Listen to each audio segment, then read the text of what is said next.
नमस्कार, हमारे YouTube channel आल छत्तीसगढ़ में आपका स्वागत है। दोस्तों, आज के इस वीडियो में हम लोग कलचुरी का अगला पार्ट पढ़ेंगे। तो दोस्तों, इससे पहले जो मैं बता चुका हूं एक बार उसको रिपीट कर दूं, इसके बाद आगे बताऊंगा। दोस्तों, हम लोग सबसे पहले पढ़े थे कि कलिंग राज नाम का एक राजा था जो कलचुरी वंश का यहाँ पर छत्तीसगढ़ में नींव रखा था। तुमान में सबसे पहले अपनी राजधानी बनाई थी। वो 1000 ईस्वी में गद्दी पर बैठा था तुमान के कलचुरी राजवंश का। ठीक है, 1020 तक वो शासन किया। कौन? कलिंग राज। इसके बाद आता है कमल राज, 1020 से 1045 तक था। 1020 से 1045 तक कमल राज। इसके बाद यही रतनपुर में अब आ जाता है इनकी राजधानी। रतन देव प्रथम के बाद से रतन देव प्रथम ने ही लाया था राजधानी तुमान से रतनपुर में। तो रतन देव प्रथम जो है 1045 से 1065 तक यहाँ के गद्दी पर रहे थे। हम लोग ये सब पढ़ चुके हैं।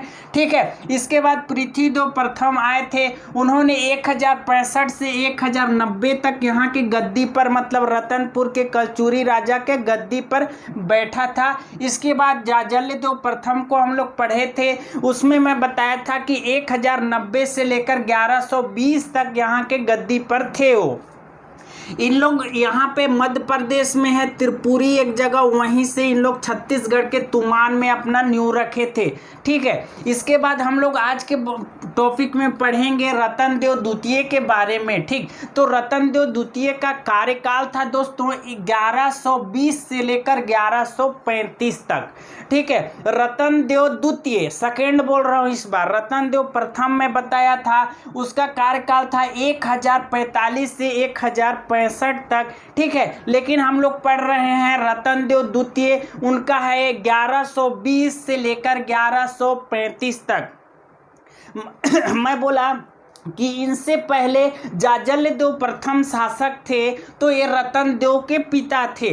ठीक है, रतन देव के पिता कौन था? जाजल्यदेव प्रथम। जाजल्यदेव प्रथम के बाद रतन देव, अब उसके पुत्र रतन देव गद्दी पर बैठे थे। तो दोस्तों, मैं बता दूं कि रतन देव द्वितीय जो थे वो जाजल्यदेव प्रथम, उसके पिता जाजल्यदेव प्रथम की तरह ही यहाँ त्रिपुरी की अधिसत्ता को स्वीकार नहीं करते थे, मतलब इसके अधीन नहीं रहते थे ये। ठीक है, रतन देव द्वितीय स्वीकार नहीं किए थे। ठीक है, इसीलिए रतन देव द्वितीय ने भी अपने नाम का सिक्का चलाया था, जैसे कि जाजल्यदेव प्रथम ने चलाया था, उसी टाइप का इन्होंने भी अपने नाम का सिक्का चलाया था। ठीक, कौन? रतन देव द्वितीय ने। इसके बाद मैं बता दूं दोस्तों कि रतन देव द्वितीय के काल में त्रिपुरी राजा थे एक ठो, क्योंकि यहाँ की अधिसत्ता को स्वीकार करना समाप्त कर दिया था रतन देव द्वितीय।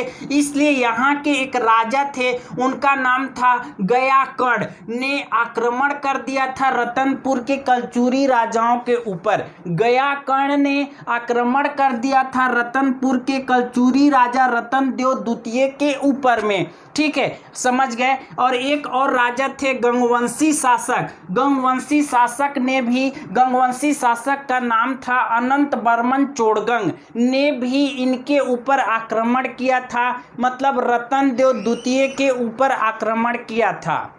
ठीक है, कौन बोला मैं? गंगवंशी शासक अनंत बर्मन चोड़गंग। गंगवंशी शासक अनंत बर्मन चोड़गंग ने भी रतन देव द्वितीय के ऊपर आक्रमण किया था। और त्रिपुरी नरेश गयाकर्ण ने भी इनके ऊपर आक्रमण किया था, लेकिन दोनों को हार का सामना करना पड़ा था रतन देव द्वितीय से। रतन देव द्वितीय से दोनों राजा हार गए थे, और इस हार करवाने का सबसे बड़ा कारण इनका संबंध थे एक ठो, मतलब रतन देव द्वितीय का एक सामंत थे, उनका नाम था बल्लभ राज। उन्हीं के कारण ये दोनों युद्ध को जीते थे। ठीक है दोस्तों, मैं बता दूं कि रतन देव द्वितीय के ये 2 ठो युद्ध को लगातार जीतने के कारण से इनका हौसला बहुत ज़्यादा बुलंद हो गया था। इस कारण से इन्होंने गौड़वंशी शासक शशांक और भंज राजा हखोदू को भी हरा दिया था। गौड़वंशी शासक कौन थे? मैं बोला शशांक। गौड़वंशी शासक शशांक और भंज राजा हखोदू को भी हरा दिया था। ठीक है। पृथ्वीदेव द्वितीय के राजिम शिलालेख से यह पता चलता है कि एक जगह था तलहारी मंडल, ठीक है। तलहारी मंडल में इन्होंने महान काम किया था रतनदेव द्वितीय ने, जिसके कारण इनको जगत सिंह कहा जाता था। मतलब ये जगत, जितना भी जगत था उसके पूरा सिंह हुआ करते थे। कौन? रतनदेव द्वितीय, ठीक है। एक बार और बताऊं, पृथ्वीदेव द्वितीय के राजिम शिलालेख से यह पता चलता है कि रतनदेव द्वितीय ने एक जगह था तलहारी मंडल, ठीक है, एक जगह था तलहारी मंडल में महान काम कर दिया था। इस कारण से इनको जगत का सिंह कहा जाता था, जगत सिंह कहा जाता था, ठीक है। अब देखिए दोस्तों, वल्लभ राज के रायपुर संग्रहालय के शिलालेख से पता चलता है कि रतनदेव द्वितीय के 2 पुत्र थे, ठीक है। एक का नाम था पृथ्वीदेव द्वितीय, दूसरा का नाम था जयसिंह, ठीक है। पृथ्वीदेव और जयसिंह, पृथ्वीदेव द्वितीय और जयसिंह 2 पुत्र हुआ करते थे। किसका? रतनदेव द्वितीय का। इसका जानकारी कहाँ से पता चलता है? तो वल्लभ राज के रायपुर संग्रहालय के शिलालेखों से पता चलता है, ठीक है। तो इसके बाद मैं बता दूं दोस्तों, पृथ्वीदेव द्वितीय जो थे वो जेठ पुत्र थे, मतलब बड़े पुत्र थे। इसलिए रतनदेव द्वितीय के बाद पृथ्वीदेव गद्दी पर बैठते हैं, क्योंकि उस समय परंपरा था कि जो जेठ पुत्र होगा वही गद्दी पर बैठेगा, लेकिन उसके अनुपस्थिति में कोई छोटा पुत्र भी वहां का शासन बन सकता है, ठीक है। अब देखिए, हम लोग आते हैं पृथ्वीदेव द्वितीय के बारे में। तो दोस्तों मैं बता दूं, पृथ्वीदेव द्वितीय जो थे वह 1135 से लेकर 1165 तक शासन किए थे, शासक के रूप में थे, ठीक है। इनके पृथ्वीदेव द्वितीय के समय दोस्तों कलचुरी साम्राज्य का विस्तार बहुत ज्यादा हो चुका था। पृथ्वीदेव द्वितीय के समय में इस साम्राज्य का विस्तार बहुत लंबा चौड़ा हो गया था। दोस्तों एक चीज मैं बता दूं कि इनके सामंत थे एक जन, उनका नाम था जगपाल, ठीक है। जगपाल को जगतपाल भी कहा जाता था, जो कि साहिल के वंशज थे। साहिल के बारे में मैं पिछले वीडियो में बताया था दोस्तों, तो ये साहिल के वंशज थे। अभी इतना बस जान लीजिए, जगपाल जो कि पृथ्वीदेव द्वितीय के सामंत थे, ठीक है। सामंत एक पद होता था उस समय, मंत्री टाइप से हुआ करते थे। मंत्री अलग होते थे, सामंत अलग होते थे। तो उनका सामंत हुआ करता था पृथ्वीदेव द्वितीय के कौन? जगतपाल या फिर जगपाल, जो कि साहिल का वंशज था। तो ये जो जगपाल जो थे वो इनके लिए बहुत ज़्यादा साम्राज्य का विस्तार किए थे, कई जगह को इनको जीत के दिया था। छत्तीसगढ़ के आसपास के एरिया को, मतलब दक्षिण के एरिया को, कई एरिया को इनको जीत कर दिया था जगपाल ने। जैसे कि सरहरागढ़, ठीक है, यहाँ पर है सारंगगढ़ को सरहरागढ़ उस टाइम में कहा जाता है। ये रायगढ़ जिला में बनाया हूँ, रायगढ़ जिला में ये सारंगगढ़ यहाँ इस आसपास में है। तो इस सारंगगढ़ के सरहरागढ़, मतलब इसको सरहरागढ़ उस टाइम में कहा जाता था, अभी सारंगगढ़ कहा जाता है। तो उसको जीत कर यहाँ सम्मिलित कर दिया था। और मचका सिहावा, ये धमतरी जिला में था मचका सिहावा, उसको भी जीत कर इसको दे दिया था। कौन दिया था? जगतपाल ने। किसको दिया था? पृथ्वीदेव द्वितीय को, कलचुरी शासक पृथ्वीदेव द्वितीय को दे दिया था, ठीक है। भ्रमरकोट को भी जीत कर दे दिया था, ठीक है। कांतार, यहाँ कांकेर को कांतार कहते थे उस समय, कांकेर जिला है, ठीक है, कांकेर जिला है, उसको कांतार कहा जाता था, उसको भी जीत कर यहाँ सम्मिलित कर लिया गया था। इसके बाद था कुसुम भोग, धमतरी में है यहाँ कुसुम भोग, ठीक है। कुसुम भोग को भी जीतकर यहाँ सम्मिलित कर दिया था, मतलब कि रतनपुर के कलचुरी साम्राज्य में सम्मिलित कर दिया था पृथ्वीदेव द्वितीय के समय। एक जगह था कांदा डोंगर, ठीक है, कांदा डोंगर जो कि बिंद्रा नवागढ़ जमींदारी क्षेत्र में आता था। बिंद्रा नवागढ़ जमींदारी क्षेत्र में कांदा डोंगर आता था, यहीं पर है बिंद्रा नवागढ़, ठीक है। तो उसको भी सम्मिलित कर दिया था कहाँ? रतनपुर के कलचुरी साम्राज्य में। दोस्तों मैं बता दूं किसके समय में यह सब हो रहा है? पृथ्वीदेव द्वितीय के समय में हो रहा है। जगतपाल, जगपाल उसके सामंत थे, वो सभी को जीत कर इनको दे रहे हैं, जो कि साहिल के वंशज थे। ठीक है, अब दोस्तों दक्षिण कौशल में क्या हुआ, दक्षिण कौशल में इन्होंने बहुत ज़्यादा साम्राज्य को जीत लिया था, दक्षिण कौशल के बहुत ज़्यादा साम्राज्य को जीत लिया था। इसके बाद पृथ्वीदेव द्वितीय ने चक्रकूट पर भी आक्रमण कर दिया और वहां के गंगवंशी शासक को हराकर समुद्र तट की ओर खदेड़ दिया था।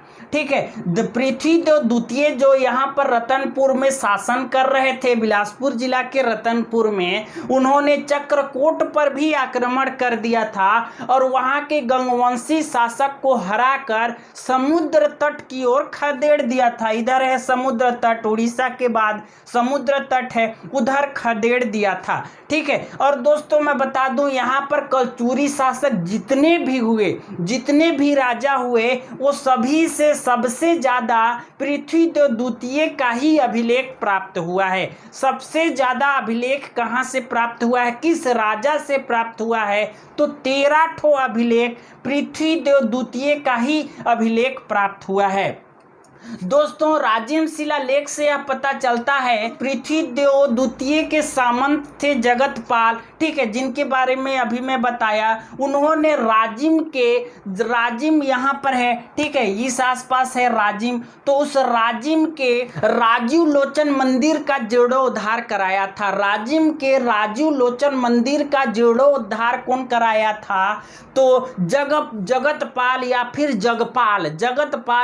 जगपाल जो कि साहिल का वंशज था, उन्हीं ने राजिम के राजीव लोचन मंदिर का भी जीर्णोद्धार कराया था। राजिम के राजीव लोचन मंदिर को नलवंशी शासक बिलासतुंग ने बनवाया था। ठीक है, नलवंशी शासक बिलासतुंग ने बनवाया था राजिम के राजीव लोचन मंदिर को। उसका जीर्णोद्धार कौन कराया था, तो उसका जीर्णोद्धार पृथ्वीदेव के सेनापति जगतपाल ने करवाया था। ठीक है, इसके बाद देखिए दोस्तों पृथ्वीदेव द्वितीय का एक और सामंत था जिसका नाम था बल्लभराज। ठीक है, बल्लभराज था, एक ठो और सामंत था जिनका नाम था बल्लभराज। उनको दोस्तों घुड़सवारी और हाथियों को पकड़ने का बहुत ज़्यादा शौक था। वो निपुण थे हाथियों को पकड़ने में और घुड़सवारी करने में निपुण थे। उन्होंने रतनपुर में 2 ठो तालाब का निर्माण करवाया था।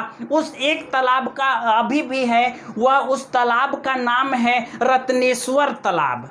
ठीक है, रत्नेश्वर तालाब का निर्माण कौन करवाया था, बल्लभराज ने करवाया था, जो कि पृथ्वीदेव द्वितीय के सामंत थे। और दोस्तों एक खारून नाम का झील का भी निर्माण करवाया था बल्लभराज ने ही। ठीक है, इसके सामंत बल्लभराज ने ही झील का निर्माण करवाया था जिसका नाम था खारून। पृथ्वीदेव द्वितीय के एक और सामंत थे जिसका नाम था ब्राह्मण देव। ठीक है, ब्राह्मण देव ने जबलपुर में, यहाँ होता था जबलपुर, इस पास मध्य प्रदेश में जबलपुर में, वहाँ नरसिंहनाथ का निर्माण करवाया था और नारायणपुर में धुरजाटी मंदिर का निर्माण करवाया था। ठीक है, इन्हीं ने ही, मतलब ब्राह्मण देव ने ही धुरजाटी मंदिर का निर्माण करवाया था। पृथ्वीदेव द्वितीय के 2 पुत्र हुआ करते थे। पृथ्वीदेव द्वितीय के 2 पुत्र हुआ करते थे, जगदेश और जाजलदेव द्वितीय। ठीक है, तो जगदेश जो थे वो बड़े पुत्र थे, जेठ पुत्र थे,